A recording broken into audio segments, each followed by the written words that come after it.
In my grass-fed garden series, where we talk about using grass as mulch in our gardens in order to reduce weeds and improve soil quality, I want to also share with you the importance of gleaning. Hi, I'm Justin Hitt with Prosperity Homestead. Gleaning a field is where a farmer does their initial harvest, and then they invite in the community or other people just to come in and harvest what's left over. From a biblical perspective, farmers were advised not to harvest the corner of their fields. And basically, as using automation, there are parts of the crop that are difficult to harvest. But the community could come in and the poor could come in and pick vegetables and such. Now, what does that have to do with grass-fed gardening? Well, grass-fed gardening builds on Ruth Stout's method of gardening that used heavy layers of mulch. All I'm simply doing is growing the grass nearby. I'm harvesting it with a scythe or long cut and mounding it on beds as we go to keep down weeds and to keep our soil moist. Well, when you're working with your harvest, if you have plants that are true to seed, you can actually do your initial harvests, let your plants go to seed, and then actually take those plants and just basically drop them into the garden. And then when you top dress with compost, you top dress with additional straw, many of those seeds will actually will sprout. So very often when creating holes to put one plant in, we'll inadvertently have tomato seeds sprout. We'll inadvertently have pepper plants sprout. Now, sometimes this can be troublesome, so it's often better to harvest, then let some go to seed, and then come back and harvest again those seeds so that you can start plants up in a greenhouse. Because if we want to improve the productivity of our gardens, having plants set up in a grow house or in a greenhouse helps us constantly have ready plants to put into the ground. And knowing that the grass-fed system has a heavy mulch, a plant start gets a better grow than a plant from seed. But you can actually bank seeds in the soil in a larger scale by simply taking any damaged fruit and just putting it on the ground in the bed. So you've got 4 foot wide double reach bed. It's about 4 foot wide on the bottom, about 3 foot wide in the top. Raised, permanent double reach bed. You simply just throw down that pepper that's a little bit rotten. You simply drop down the other things. And that's where gleaning comes in. So the rules of gleaning were that you should not pick up anything that was dropped. So if you are harvesting vegetables and you drop something, you don't bend over to pick it up. You just keep harvesting. Now, this is a little bit of efficiency. This is a little bit of the mindset that if the fruit is viable, that it would continue and sprout. But often behind the initial harvest, you would have community folks come in. I just harvested about a bushel of green and red peppers and about a bushel of hot peppers from a garden that was into season. Frost is coming quickly. I simply went to about an hour and a half to get through the garden and harvested everything I could find and put it in baskets and took it off for preserving. It wasn't prime vegetables. It wasn't market-worthy vegetables, but there were many, many vegetables that were in great quality to either freeze, dry, or ferment. So what we're doing here with this gleaning is we're actually looking at our harvest in multiple phases. So you're picking the okra when it's ready, but you're leaving behind some okra and more as you're later in the season to have a bank of seed. Now, of course, you got to have good heritage breed seeds, good plants that are true to seed. But we're simply building up that harvest. And then at the end of the season, we're being mindful, instead of just simply tilling everything under, we're being mindful to remove the remaining fruit or the dried seed pods or the overripe fruit and vegetables. And we're going then through and chopping down all the plants to use as mulch, to layer them into the bed. Now, the Ruth Stout method would be coming back with straw. She tended to pull some of her plants out and then come back and re-straw the beds. There's many ways of doing this. Not any one way is right. But ultimately, I prefer to chop and drop all the vegetables in place after removing the seed pods, after removing anything that was a viable start. So, for example, There's a couple, morning glory. We plant morning glory, which you can eat. When the cold season comes, my last harvest includes harvesting for propagation.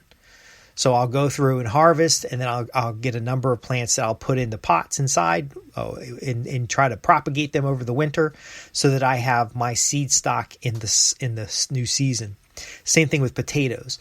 You harvest out your potatoes, and then you leave behind whatever's in the soil, little small seed potatoes, things like that. You might sort those out, put some away to be seed potatoes the next year.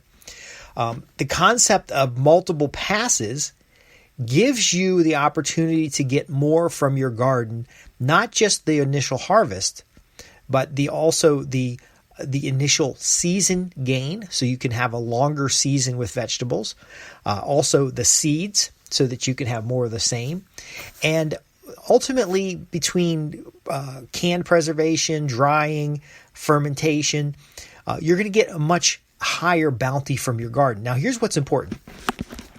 I try to keep track of what plants I've got out in the garden so that I know what kinds of seed I have, and I will grow out some plants to have seed. So usually the best plants are left behind.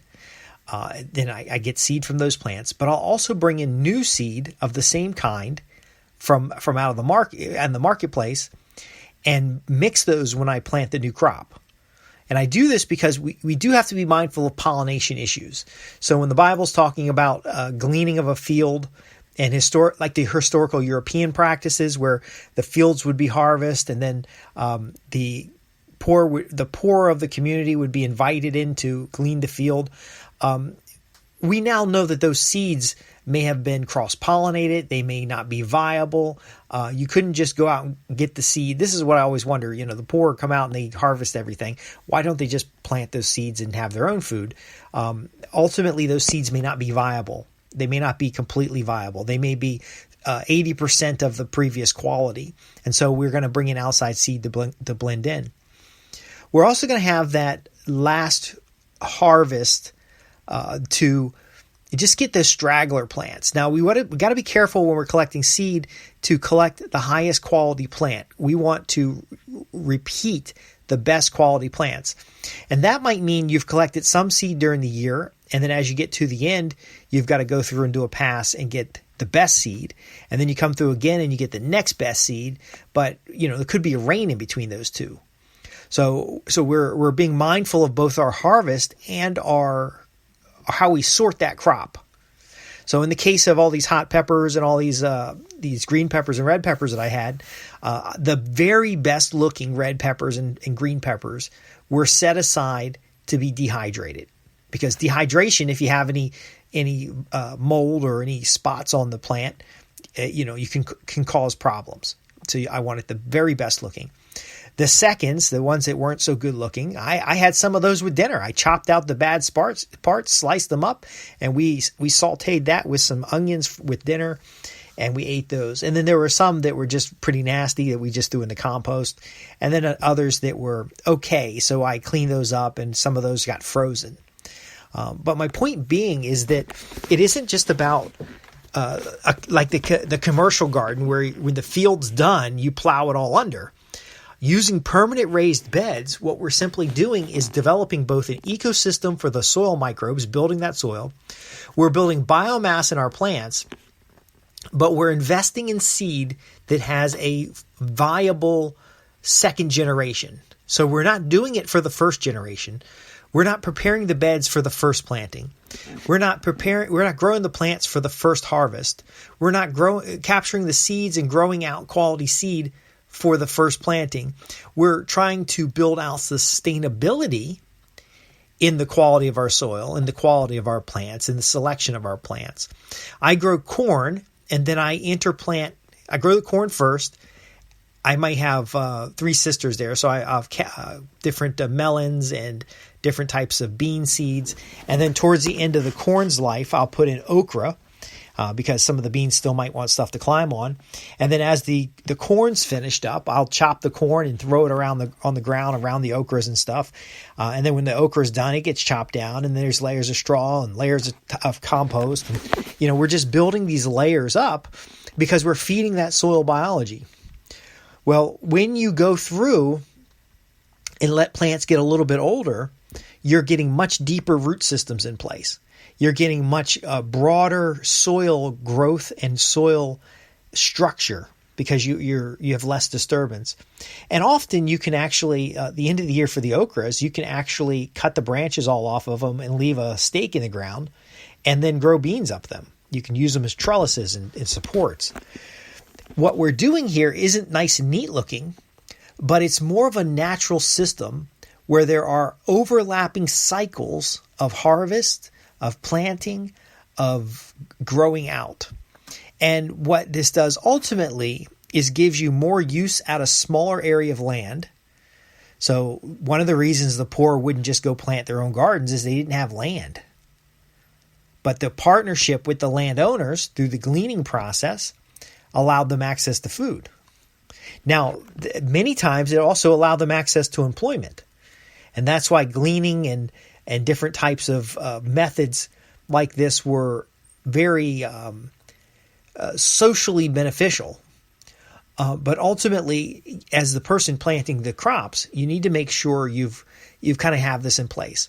We're mulching our beds and our permanent raised beds for that future crop to build that soil. We're recapturing nutrients that are tied up in plants by chopping those plants up and dropping them on that soil so that when they decompose, they're feeding those nutrients back. If we remove anything from the beds, we're composting it, including composting all of the rotten food. And by the way, a pepper that is rotten doesn't mean the seeds are not viable. It just means the seeds may not be able to be stored readily. So simply throwing it on the bed and letting it get layered in with all these other materials is better than trying to go through the labor of collecting everything. I see people at the end of the season cutting down everything in their bed and hauling it all away to compost. And then they got to turn the compost piles. And then they got to come back through the bed and till everything over. I'm advocating a more simple system that's more like a forest. The leaves in the forest fall to the ground and they simply decompose over time. Vines will climb up trees and then the vines will die and the vines will then be salvaged by birds for nesting. Or they'll be pulled out of the trees and then just become compost on the ground in the forest. There's no need to haul things. There's no need to mound things. There's no need to do anything other than the core maintenance of permanent raised beds. Now, it doesn't matter whether you're using Ruth Strout's method, which is basically bringing in straw in mounding or growing in straw bales, or you're using a method that has many different kinds of mulch, including chop and drop, which is more of a permaculture method. The concept of gleaning, that multiple passes for different purposes, is what gives you a garden space that has the most outputs. So it's the least inputs and the maximum outputs. When you have seeds and you can go from season to season on seed, and there's some reason you can't get seed, you still have a small amount of seed to plant with. And of course, we're planting in a greenhouse or a grow bed, and so we have a better controlled conditions, so we're more likely to get quality plants with less quality seed. But ultimately, by taking out plant starts, by growing some plants out into seed, by storing those seeds properly, by layering and mulching beds with readily available materials that are near your grow site. All these things together will create a garden that you can indefinitely plant and grow off of. You don't have soil depletion. You don't have the problem of too few minerals or nutrients because all that plant matter that accumulate the nutrients or the minerals from underground is now being spread back out where the growing is. And then you have the soil biology and microbial life in order to keep everything consistent, to keep everything moving in that soil and readily available to the plants. So if you have any questions about this or anything else we cover here at Prosperity Homestead, this is a holistic way of looking at your growing area, and it makes for a permanent solution of constant and sustainable productivity without a lot of inputs and with materials that you may already have readily available. It's a system that you can apply on a 10 by 10 acre area as well as a smaller area. The difference is how you have local solutions. So again, You may not have people that can come from the outside to glean your field or harvest your field. You may have to do that yourself. You may not have the volume of mulch that you need, so you may have to use straw rather than local mulch that you grow on property. There's a lot of factors. We can help you with those factors. We can also answer any questions you have. I'm Justin Hitt with Prosperity Homestead. Visit www.prosperityhomestead.org, where we can answer your questions about small farms, homesteads, or estates, how you can grow more, enjoy the lifestyle and culture of a country estate home or a small farm home, and get more from your land. Thanks for listening. Until next time, I'm Justin Hitt with Prosperity Homestead.